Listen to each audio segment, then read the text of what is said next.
Today, you asked for it, you got it. Suzuki! This pint-sized 4x4 works great off-road. And today, we'll turn our Samurai into a trail monster. Plus, watch these two drivers battle it out for the Stock Mod World Championship.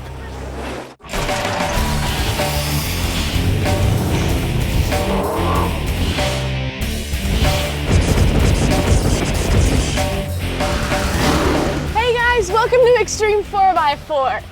This little beauty right here is probably one of the most requested builds ever, the Suzuki Samurai. And to say this little truck is capable of doing some hardcore off-wheeling is an understatement.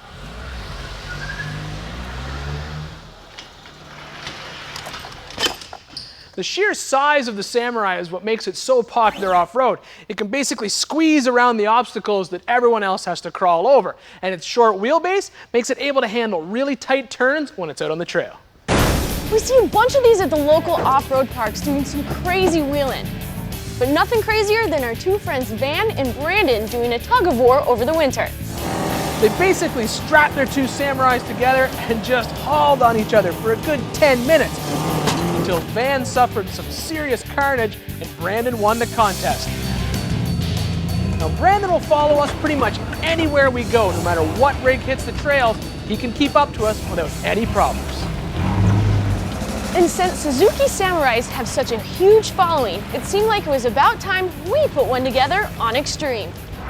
And let's face it, fuel is not getting any cheaper, so building a smaller, lightweight trail truck like this is a great way to save some cash. But if that's your plan, you don't want to be sinking a ton of money into building the truck itself. So just like you guys, we're cutting up our credit cards to do this entire build on a really tight budget. And it all starts with these two Toyota axles that we spent a mere $275 on.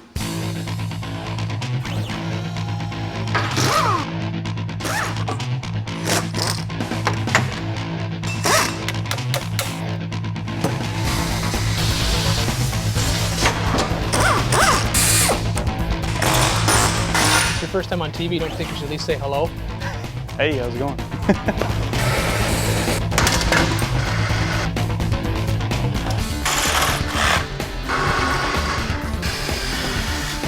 There it is. Now, swapping Toyota axles underneath a Samurai is a very popular modification. And since this truck is so light and just has a 4-cylinder engine, they'll survive pretty good in stock form, so they're going to stay that way. We do want a locker though. So in the rear, we're going to pull the third out and just weld up the spider gears, turning it into the spool. Now the front end, we prefer to have a selectable locker just to make turning a little bit easier so you can unlock it. We were lucky enough to find this used Toyota E-Track unit for only $325 online. The nice thing about welding up the rear in the Toyota, man down, is we don't have to tear the carrier apart. This means you won't have to set up your ring and pinion again, making this easy as pie. The front axle housing must be clearance to make room for the E-Locker's shift fork. And then all we got to do is swap the gears into the carrier and install the new third member.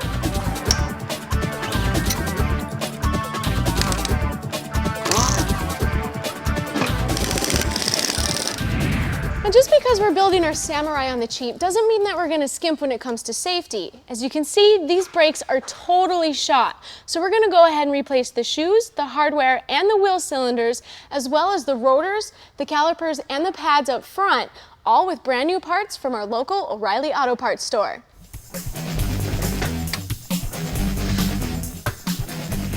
Now, wheelbase is key on any trail truck, and I like to get mine above 100 inches in length. It really helps keep the truck on all fours when it's climbing steep hills. Now, the problem with the Samurai is if we stretched it over 100 with just the back end, the rear axle would actually be behind the rear bumper. So we're going to set this one at 100 inches exactly, with a little bit of stretch in the front and a little bit in the rear. Setting the wheelbase to 100 inches on both sides and then dropping a plumb bob off reference marks on the frame will ensure that the axles are square. Now the Samurai is equipped with a driveline that we've never seen before here at Xtreme 4x4, and that's called a divorced transfer case. It basically means that the transfer case is mounted separate from the transmission and then has a little drive shaft to connect the two. Now the nice thing about having a divorced transfer case is all the weight of the transfer case is usually moved back and mounted in the middle point of the chassis. The other nice thing is you can have the transmission input coming in here, and you can have better driveline outputs because the transfer case is further back and you don't have that big droop on the front drive shaft. Now we've taken this out right now because we're going to be putting in some low gears later on. Now, another unique feature about the Samurai are the frame rails themselves. In the back of the truck, they actually start to get wider as they go further back. A lot of guys will go ahead and cut out all these cross members, suck these rails in, and then weld in new cross members to hold them. But since we're going to be keeping the floor intact in our Samurai, we're just going to run them as they are.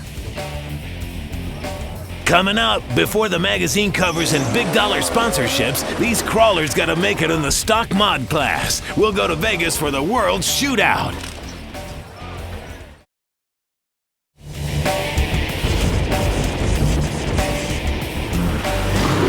Welcome back to Xtreme 4x4 and our project Suzuki Samurai Tin Top. Now Jesse, have you thought of a name for this one yet? No, I guess I haven't put much thought into it.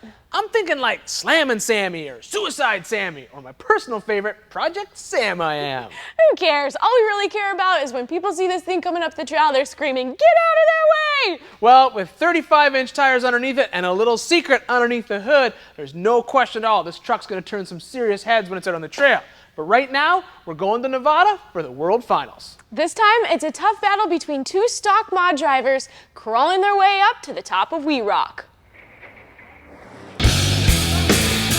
At the We Rock World Finals, the media spotlight burned brightest on the high-dollar modified class. This is the biggest event of the year. It's monstrous. It's the biggest thing I've ever been to. Far from the horde of cameras, but competing on the same course, was the stock mod class. That's where people come and get their feet wet, and from there they move up. You can't just jump into a top rig and expect to win. The stock mod class is a good building experience. Is where I started. With the big dollar sponsors here looking for the next Tracy Jordan, the stock mod drivers know a world title can be their ticket to the big show. I want it bad. I want it real bad. Trade your finger for it. I mean, you know. We're going to do everything we can to bring away a title in the modified stock class. With back-to-back undefeated seasons in the Eastern Division, Derek the Dominator West came to the World Finals as the undisputed favorite. He's your guy to beat. This is a very competitive class, and we've got to come in here and really make good decisions. Over the last 2 years, there's been a thorn in Derek's side, Just button heads. as the West Division's Dan Patterson has twice denied Derek the U.S. title. Our mistakes are a little smaller than his, so we kind of edged him out there. We've been lucky enough to be winners a lot, and so losing really hurts bad. At the World Championship, only 3 drivers would advance to the title shootout. I try to be a finesse guy, not a hammer down guy. I think I'm more of a light pedal guy, not as heavy on the pedal.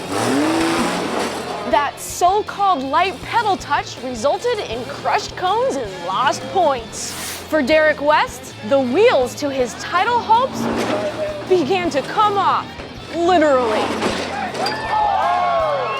It hit it hard coming through there and lost the wheel studs. So we'll see if we can find some of those, replace it, and go again. As Dan hammered his way through the qualifier, Derek's team struggled to make repairs. I had to scrounge a lot of parts from different guys and trying to get it all bolted back together. With only 2 courses complete and 4 to go, the pressure was on. We've got a lot to make up here. Fixed and ready to get back in the game, there was another setback. Noticed some fluid dripping out, so we've got under here and it's the banjo bowl. Dan, for one, wasn't writing off his arch rival. They know what they're doing. They'll get that car back together. Bubble gum or tape, whatever it takes, they'll be out here. They got it back together, but Derek's confidence was in shambles. Kind of lost that edge, I think, so I got to get back in this course, get things going, make it happen here, and hopefully I'm up in the pack with all the other guys. He caught a huge break when Dan caught fire. Anything can happen to anybody. You know, his tire falls off, we catch on fire. So we'll see. We'll see what happens. Rejuvenated, Not giving up. he moved past Dan Patterson into the coveted 3 position. We thought maybe it was going to get cold with all the downtime, but we was able to get right back on here and kind of get our rhythm going again. Feeling good. Locked in an epic battle for 3rd, these 2 champions went punch for punch. With the chance to solidify the shootout spot, Derek cracked on his last run. That's the mistake you don't want to make right there. That mistake made 3rd place too close to call. We're waiting to find out what happens with our points, and we're awaiting the results here. Let's find out. Let's find out. Didn't make it. We're done for the weekend. I'll have to hit this again next year. Work harder. Once again, Dan got the better of the Dominator. I'm feeling good that we got into the finals. I'm glad we caught Derek and passed him. That makes me feel real good. Derek would have the long off season to think about the one that got away. We made one huge mistake today, laid it over, and that cost us. Hopefully we can come up with some constructive ideas for next season. Yeah, luck was just not on their side that day, huh? No, the course was angry, like an old man trying to return soup in a deli.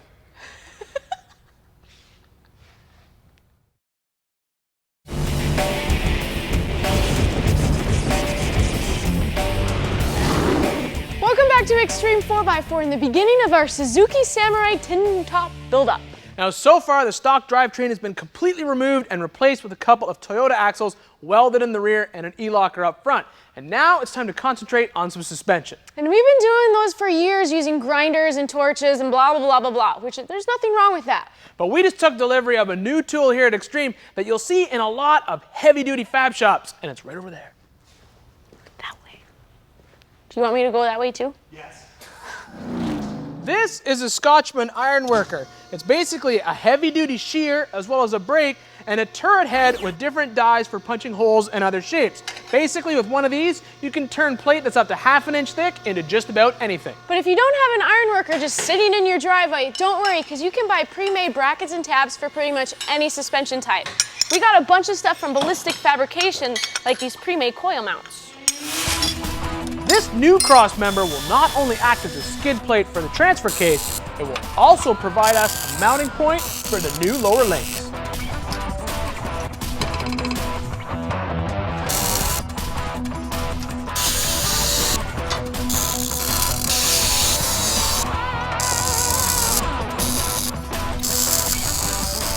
Now Jesse's going to show us how we save money by choosing a different link material. As soon as the lengths were determined, Ian went ahead and drilled and tapped this 1.5 half-inch wall tubing to go ahead and accept these QA1 rod ends. Now by doing it this way, instead of using tubing adapters, not only does it make our link stronger, but it also makes them cheaper. So the total cost for our link setup, front and rear, will be $400 for the rod ends, $140 for the coils, $400 for the shocks, $60 for the brackets, totaling $1,000 even. Both lower links, front and rear, are 44 inches long, and the uppers are exactly 70% of that at 30 inches. We have a foot of vertical separation on the axle and 8 inches at the frame, making this 4-link low, long, and level will have great anti-squat numbers.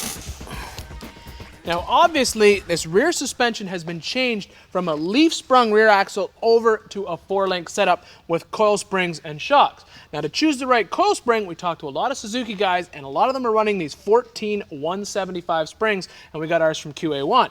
Now the shocks we're using are Edelbrock Xtreme Travel shocks. Now they have a unique IAS valving feature, which is inertia activated, which means the more the wheel travels, the more fluid is allowed to pass through the valving in the shock, which makes it ride a lot smoother. But I'm sure what a lot of you guys want to know is the actual 4-link setup itself. How do we choose where to put the bars, and where you put them, does it affect how the vehicle acts on the trail? Well, for that, we're going to the chalkboard. Now, this truly will be an abbreviated version of 4-link design. We could honestly talk about this for the rest of the entire day, and I'm sure there would still be a lot of unanswered questions. But we'll start with a couple of simple issues. One is anti-squat. If you have the rear axle mounted and the links travel up to the frame at a very steep angle, you're going to have a large anti-squat number. That means when you try to drive forward, the tire's actually trying to drive underneath the truck and the actual frame will rise. It will go up in the air. If you can take those same links, drop them down and try to get them a little more parallel to the ground, your anti-squat number will be lower because the vehicle will actually be pushed ahead by the tire instead of trying to drive underneath it. Now, where you wheel actually depends on whether you want a large amount of anti-squat or none at all. If you're climbing a lot of hills, you don't want a lot of anti-squat because it can take the traction off the rear tires. Another issue is what's called roll axis, and that is created by the actual convergence of the links towards the center and actually changes how the vehicle twists when you're off-road. Now, if this is something that you're really interested in, you want to know more about designing a four-link, the best thing to do is there's a bunch of books out there on the subject. You can look up a bunch of stuff on the internet, but nothing beats trial and error. If you build a two buggy, build a bunch of different attachment points, both on the frame and the axle. You can try a bunch of different setups and find out which one works for you. In the case of our Zook, our hands were really kind of tied because we could only tie into certain parts of the frame unless we cut the whole body up, and we didn't want to do that. We're back on Xtreme and we're elbow deep in our latest project that you guys asked for, a Suzuki Samurai. Now, so far today, we've done a pretty good job of putting together a decent little trail truck on a realistic budget. 2 used Toyota axles for $275. Locker for the front, a used Toyota e-locker for $325 bought online. The rear, free, welded up. A grand to link both ends of the truck with coils, shocks, and heims for a total of $1,600. Now it's time for some wheels and tires. And I know you guys are probably thinking, oh great, here they come out with some expensive tires and some custom deep offset bead locks for a budget build. But wait, just 1 second. These wheels actually started life as the stock wheels on our Toyota Mini truck project. A Copperhead Fab weld-on beadlock kit can turn any steel wheel into a beadlock at only $55 per kit, and they fit perfectly right into our budget. A little Duplicolor truck bedliner paint and some powder coating on the outer ring will look great and will keep them from rusting. Then the tires can be installed. Now, admittedly, we did spend some money when it came to tires, but if you're going to drop some cash on your rig, this is a good place to do it. We chose Pitbull Rocker 35 by 14.5 inch tires. The deep lugs and siping will help with cleanout, and the heavy-duty sidewall as well as rim protector will help this tire when we have it aired down. And considering how light the Suzuki is, we're probably only going to be running about 3 to 4 pounds in each corner. Well, there you have it, a great trail truck on a realistic budget. But we have one small problem right about here. And we'll be taking care of that next time, as well as doing all the exo caging and getting this thing ready to hit the trail, maybe with a big cut right about... It'll be a little bit straighter than that cut, though. This is like... Let's go like that. Fix it. Kind of like that.